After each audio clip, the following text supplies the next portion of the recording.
In early 2021, Mercedes-Benz announced their new flagship electric sedan, the EQS, aiming to rival Tesla. With luxurious interiors and a high price tag similar to the Tesla Model S and S Plaid, it seemed promising. The interior was stunning, featuring beautiful stitching patterns and elegant wood finishes. The 56-inch hyperscreen, however, was actually 3 smaller screens under one piece of glass. The LED lighting, while impressive, was somewhat over the top, but overall, the interior was fitting for an S-Class vehicle.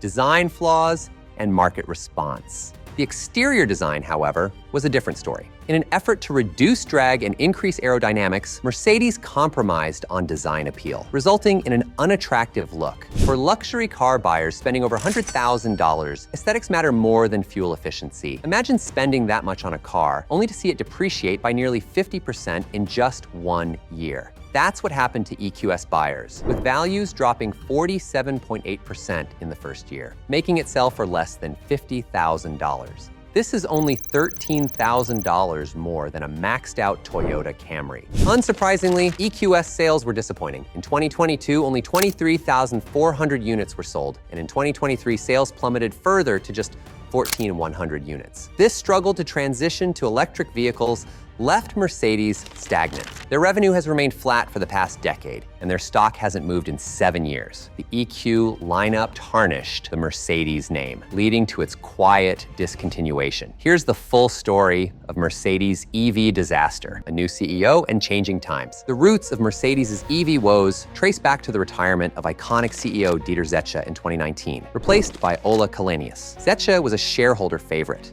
having navigated Mercedes through the 2008 financial crisis and overtaken BMW as the best-selling premium car maker in 2016. However, after over 40 years at Mercedes-Daimler, he decided to retire. Ola Källenius, though no stranger to Mercedes, faced an immense challenge. In late 2019, Tesla announced the Cybertruck, which garnered an unprecedented number of pre-orders and kicked off the 2020-2021 EV boom. EV startups like Rivian and Lucid boomed, with Rivian at one point being worth over $150 billion, double what Mercedes is currently worth. Källenius was under immense pressure to modernize and electrify, aiming to make Mercedes relevant in the booming EV landscape. He looked at the EV startups and saw they were not only electrifying, but also modernizing vehicles with bold designs and advanced technology. Inspired by this, Källenius pushed for similar modernization at Mercedes. The EQ disaster. The EQS was just the beginning of the EQ disaster. Mercedes followed up with other EQ models like the EQB, EQE sedan, and EQE SUV, all featuring unappealing egg-shaped designs. This was especially problematic for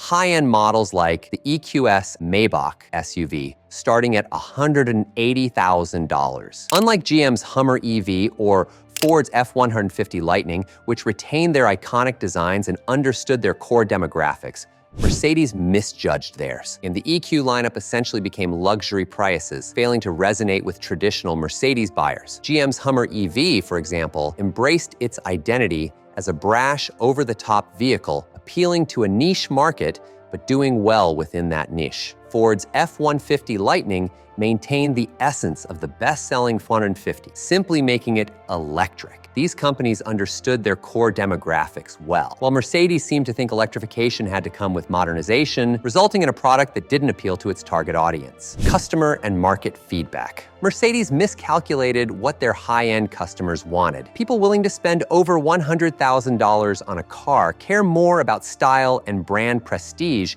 than aerodynamics and efficiency. The EQS's design and its subsequent rapid depreciation were major turnoffs. Owners saw their vehicle's value plummet nearly 50% in just a year, which is exceptionally high even for luxury cars. This depreciation was a clear signal that the market was rejecting the EQS. Ditching EQ, Mercedes is now quietly phasing out the EQ brand. The electric G-Wagon, initially part of the EQ lineup, has been rebranded as the G580 with EQ technology. It offers more traditional styling options, reversing the earlier design missteps. Feedback has been more positive, but negative comments still linger about the remaining EQG elements. For instance, the flat grille section and the square wheel case can now be spec'd to look like a regular G-Wagon. Mercedes executives have confirmed that they are taking feedback about egg-shaped styling very seriously. This is likely why they're doing a facelift for the EQS, bringing back the raised star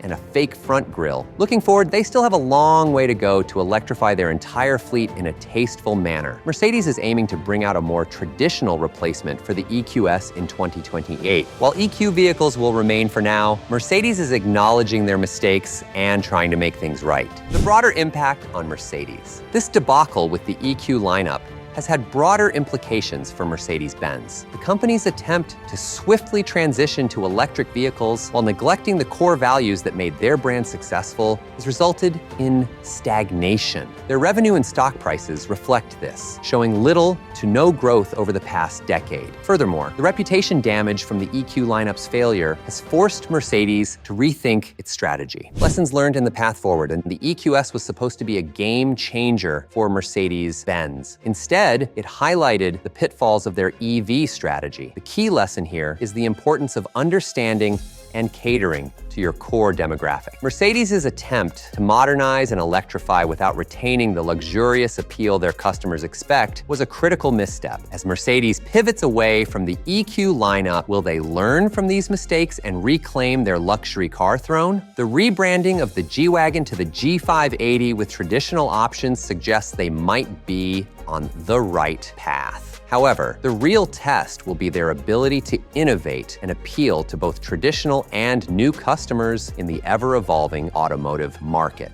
Conclusion. The EQ disaster has been a significant learning experience for Mercedes-Benz. Moving forward, they must balance modernization with the luxurious appeal that defines their brand. As they aim to release a more traditional replacement for the EQS by 2028, the automotive world will be watching closely. Are you a fan of modern egg-shaped car designs? Comment below. And wait, we do not stop here. Have you heard about the terrible side of electric cars? We broke it all down in our latest video. Make sure to watch it too. Stay safe, keep driving smart, and see you next time.